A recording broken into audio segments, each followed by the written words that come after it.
हरित क्रांति से आप क्या समझते हैं और हरित क्रांति के लिए उत्तरदायी तत्व क्या है, इसके बारे में हम अब जानेंगे।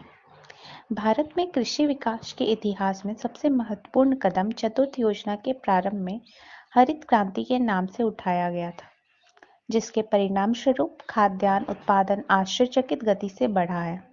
अर्थात हमारे भारत में चतुर्थ योजना से पहले कृषि का विकास नहीं हो पाया था उतना, जितना कि हरित क्रांति आने के बाद कृषि विकास हुआ है और खाद्य का भी उत्पादन बहुत ज़्यादा ही आश्चर्यचकित गति से तेजी से बढ़ता गया है।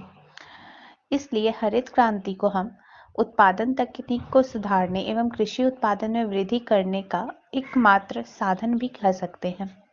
हरित क्रांति का अर्थ है कृषि की ऐसी उत्पादन तकनीक जिससे कृषि उत्पादन में वृद्धि या सुधार हो।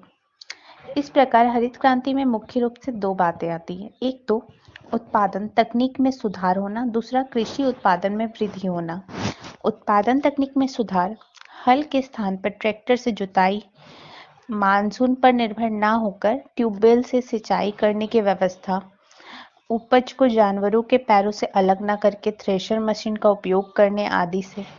जबकि कृषि उत्पादन से वृद्धि अच्छे बीज देने, अच्छी रासायनिक खाद देने और उचित समय पर पानी की व्यवस्था करने आदि से ही है और फसलों को कीटाणु से बचाने से है।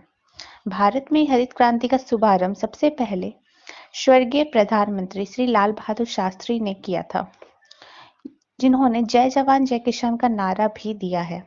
इनके अनुसार देश को सैनिक दृष्टि से शक्तिमान बनाने का काम सैनिकों का है, जबकि खाद्य के क्षेत्र में आत्मनिर्भर बनाने का काम हमारे किसानों का है।